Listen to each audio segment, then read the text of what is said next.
It's basically called a warm cool palette. I have a warm and cool of every color that I use. And some colors I don't even use. I just have them on there just in case. And, I won't always put them out each time, but, like I have phthalo green, which is, I don't really use that color too often, but if I need a deep, dark, warm green, phthalo green is pretty much the only way I'm gonna get it. But yeah, hopefully you find this useful. Okay, here we go. So to start, it's kind of hard to see this one, but titanium white. Okay, and another thing, I always have my colors out the same exact way. Okay, I don't change up the order ever, and I'll go over some of those things in a minute. Let me just go over what the colors are and everything like that. So Cad Lemon, Cad Yellow, Cad Orange, all three of those are Utrecht. Cad Red, and that one's Winsor Newton. That's Terra Rosa, that's Winsor Newton also. Yellow Ochre, Transparent Oxide Red, and I have Raw Umber also. I don't always use that one. Quinacridone Violet, Quinacridone, I think it's Quinacridone Rose. Yeah, Quinacridone Rose, which is a great color. And so this is basically a replacement for Alizarin Crimson. And some, like most Alizarin Crimsons now, actually have Quinacridone Violet in it. And they just call it Alizarin Crimson. Viridian, Rembrandt, Phthalo Green, that's Utrecht. That's a color, it's called, can't believe I forgot that color. It's not really a color, it's a hue or something. Yeah, cerulean blue hue, and I use that color sometimes.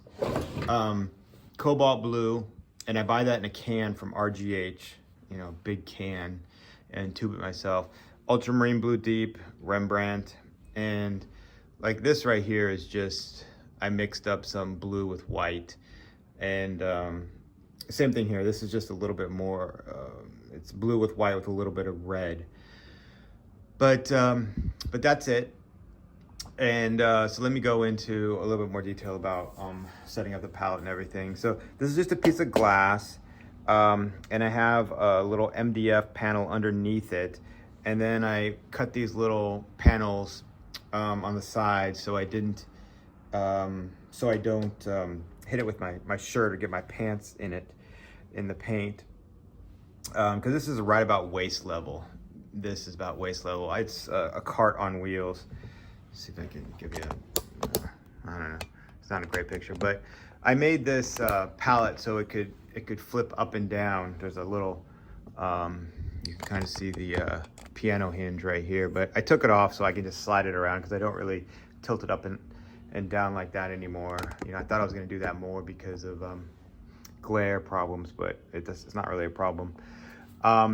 And so, like I said, I have this little barrier around here, and then right here on top, I just drilled a bunch of holes into a 1x2 in various thicknesses. So this is real thick and this is real thin. So, real thin brush will fit there, and then a real thick brush will fit there.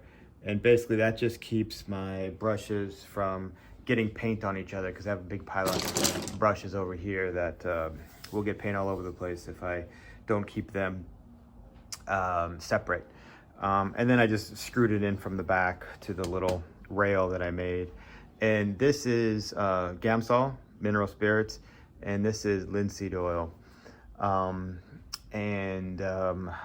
As for my tools, I just have, a small palette knife and a big palette knife.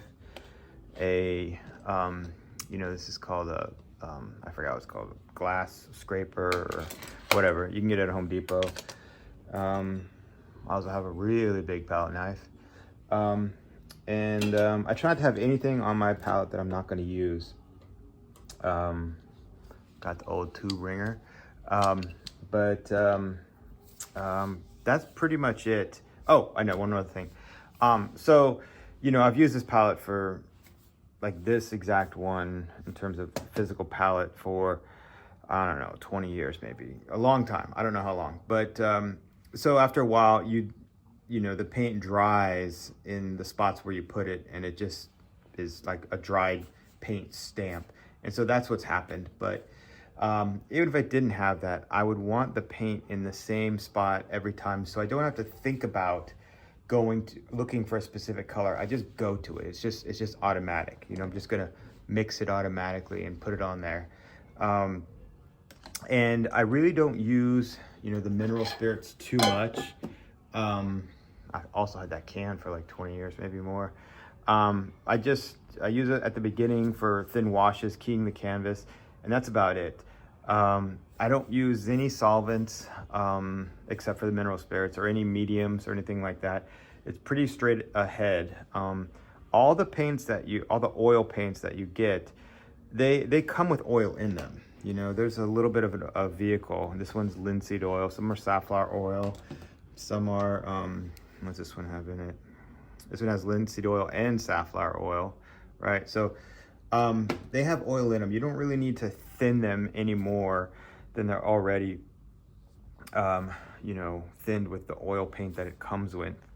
So that's about it. And I have two basically types of brushes, bristle brushes. These are Robert Simmons Signet. I don't know if you can see that. It's kind of blurry, it looks like. But these are Robert Simmons Signet bristle brushes. And then I use Rosemary softer sable brushes. Okay, here's one. I don't know if you guys can see that, but this says Rosemary Eclipse Long Comber. I don't know why it doesn't focus on that. Oh, there we go. But yeah, two brushes basically. And so at the beginning I use more of the bristle brush, and towards the end I use more of the sable brushes, and by far more bristle brushes than sable brushes. But that's about it. That's my palette.